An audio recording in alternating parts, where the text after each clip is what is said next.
Assalamualaikum warahmatullahi wabarakatuh. Halo teman-teman semua. Perkenalkan, nama saya Ariko Zaidi, mahasiswa semester 4 Prodi Komunikasi Penyiaran Islam, Fakultas Dakwah Universitas PTIQ Jakarta. Saat ini saya sedang di Masjid Nurul Huda di Kampung Bojong Menteng, kampung saya sendiri.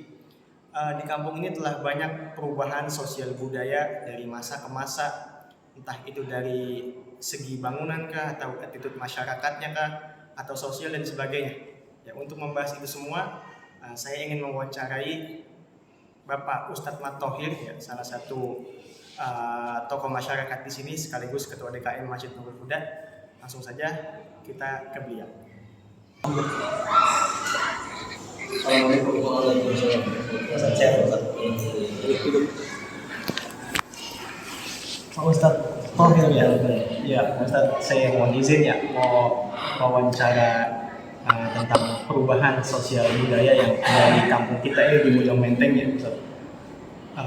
Sebelumnya saya mau tanya ya Pak Ustadz, Pak Tulen asli di sini ya? Alhamdulillah asli sini. Asli sini, berarti dari tahun 71. kelahiran tahun 71. Iya. Asli sini.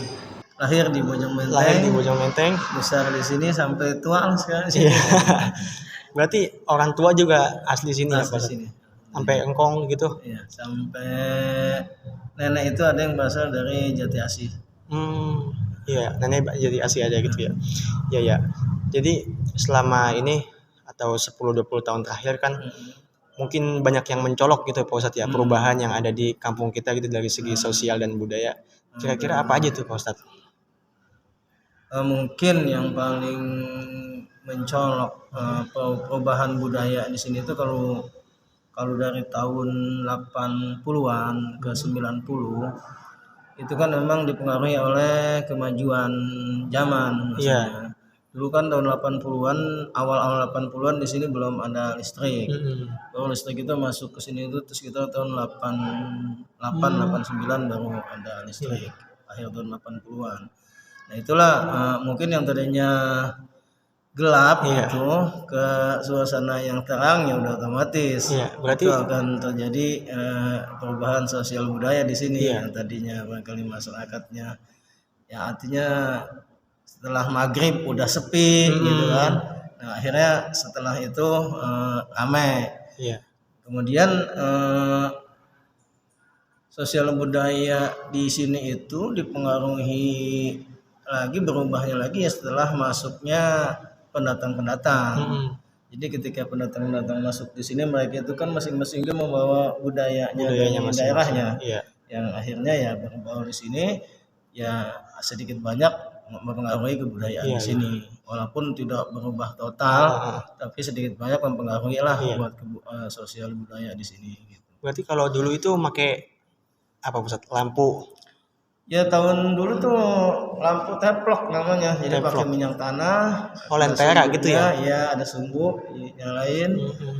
Yang paling kalau pengen terang ya pakai patromak yang dulu. Jadi dulu kalau di tempat dulu kan ada pengajian malam gitu ya, pada saat gelap ya, pada saat masih belum ada listrik itu adanya pengajian malam. Nah, pengajian malam itu biasa pakai lampu patromak, jadi terang gitu. Iya. Jadi beberapa itu pakai lampu patromak. Setelah masuk listrik ya tentunya pakai berubah lagi tuh berubah lagi, jadi kita lebih terang, lebih listrik. Tapi kesini itu ini dalam kemajuan Islam ya. Iya. Kalau dalam kemajuan Islam ya dipengaruhi setelah ada metode Iqra, perubahan di sini yang tadinya pengajian malam akhirnya berubah bikin TPA. Nah, jadi pengajian tuh anak-anak itu yang tadinya malam berubah jadi siang. Udah tuh malam enak tuh udah terang. Jadi karena perubahan metode Iqra tadi tuh, saya lupa tahun berapa itu. Berubahlah yang tadinya pengajian malam jadi pengajian siang. Akhirnya anak-anak malam itu nggak ngaji. Jadi setelah misalnya sekolahnya pagi, sore, kebanyakan sore itu ngaji di TPA. Gitu ya Bos. Sudah nggak ngaji. Jadi malam udah nggak ngaji gitu ya. Kalau pendatang itu kebanyakan dari mana Pak Ustadz kalau di sini? Ya hampir seluruh Indonesia sih kalau di sini. Iya, apa aja masuk berarti ya? Sunda, Jawa, Batak, Palembang, Lampung, bahkan dari Papua juga ada. Iya, ada. daerah NTB, NTT itu masuk Iya. semua di sini bangunan benar. di masyarakat Bojong Menteng. Kalau dari segi bangunan gitu Pak Ustadz, di zaman dulu, apa barangkali masjid ini kan dulu nih masjid ini dibangun tahun berapa ya Pak Ustadz? Oh, kebetulan kalau masjid ini sampai sekarang ini udah 2 kali rehab. Dua Kita kali pertama bangun itu tahun 82. 82. Tahun 82 kita bangun masjid. Kemudian kita rehab tahun 98. 98. 98 kita rehab. Dan kemarin ini bangunan ini kita rehab terakhir ini kemarin tahun 2000 pada saat Covid. Iya. Saat Covid kita rehab lagi. Rehab kita. lagi. Itu 2 kali rehab itu total. Total ya Pak Ustadz. Iya, dia itu rehab total. Jadi habis bangunan lamanya ganti semua dengan bangunan baru. Jadi bukan renovasi jatuhnya. Bukan. Kayak dari awal kita Pak Ustadz ya. Cuman artinya udah ada masjidnya Iya, gitu. udah ada Jadi rehab masjidnya. total. Jadi udah ada masjid tahun dibangun tahun 82. Tahun 98 kita rubah total, ya kita rehab total. Tahun 2020 kemarin kita rehab total. Iya. Jadi berarti teman-teman kalau yang kita tahu tadi, yang pertama berarti itu ada perubahan yang namanya dari segi apa Pak Ustadz, kehidupan ya, maksudnya yang dulunya masih make lampu lentera ya sekarang udah pakai listrik gitu kan, jadi rasanya beda banget ya Benar banget. Pak Ustadz.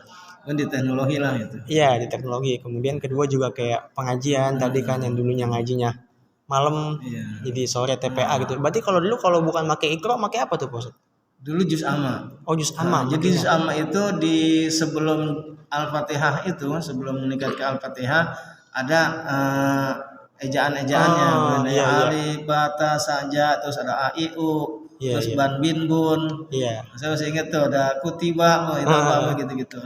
Iya. Itu mempelajari ejaan-ejaannya. Jadi setelah tamat di ejaannya, langsung lembaran pertama itu surat Al-Fatihah. Juz ammanya dari belakang, jadi Iya. dari surat Anas. Hmm. Fatihah, Anas, langsung ayat apa surat terakhirnya Surat terakhirnya. Tasalun. Iya. Jadi dirubah dari belakang dulu ngajinya gitu di sama itu. Karena kan lebih mudah. Iya. Jadi yang terakhir itu ayat-ayatnya lebih Yang pendek. panjang. Jadi itu lebih pendek suratnya ayatnya sedikit-sedikit jadi lebih pendek. Jadi makin ke sono makin panjang. Jadi ada kemudahan.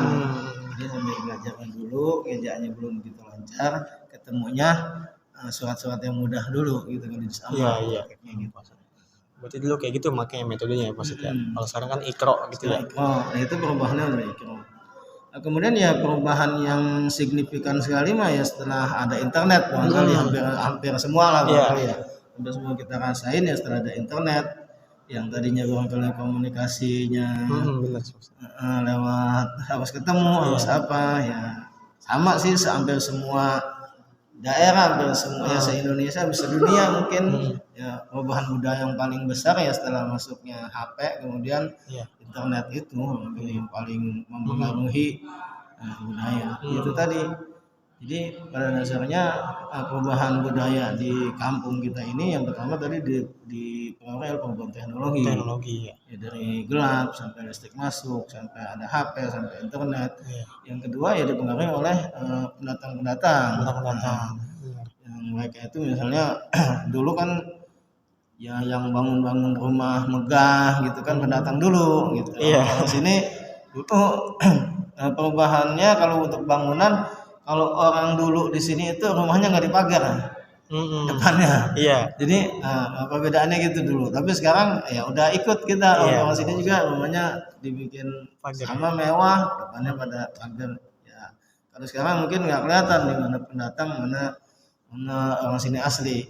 Kalau dulu kan orang sini rumahnya gede, tapi semi permanen misalnya kebunnya lega tanpa pagar batas pekarangan bebas masuk nah, sekarang pengaruhnya ya dengan masuknya para pendatang ya mereka bangun rumah dengan dipagar gitu ya akhirnya sekarang hampir semua kita itu rumahnya hampir pekarangannya pagar jadi nggak bebas kayak dulu itu mereka yang paling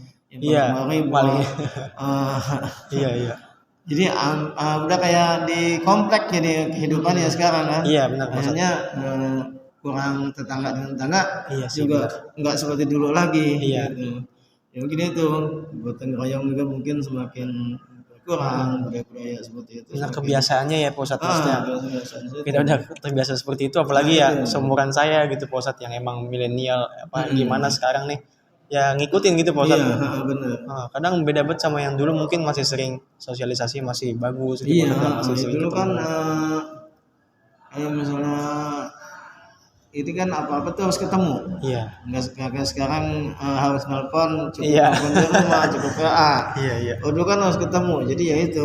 Mungkin kalau perbedaannya orang dulu dengan orang sekarang ya itu. Ya orang sekarang lebih Pokoknya instan ya. perubahan itu dipengaruhi banget oleh itulah kehadiran HP dan internet itu yang paling pengaruh banget buat kebudayaan sosial budaya di kita. Ya, mungkin bukan di kita aja tapi buat seluruh Indonesia, seluruh dunia paling gitu. Ya, Masya Allah ya teman-teman. Jadi itulah ya, banyak juga ternyata ya perubahan yang dari dulu sampai sekarang yang ada di kampung ini. Ya dari Pak Ustadz Thohir, Masya Allah penjelasannya juga banyak dan juga jelas gitu, sehingga kita bisa tahu apa perubahan yang dari dulu sampai sekarang, yang mana teknologi adalah salah satu faktor yang paling terbesar dalam berubah atau mempengaruhi sosial dan budaya kita di masyarakat Indonesia. Ya udah mungkin itu aja ya Pak Ustadz ya. Makasih banyak waktunya. Maaf ganggu waktunya ya Pak Ustadz. Ya mungkin hanya itu yang bisa saya kerjakan. Ya mohon maaf apabila ada kekurangan. Ya. Wassalamualaikum warahmatullahi wabarakatuh.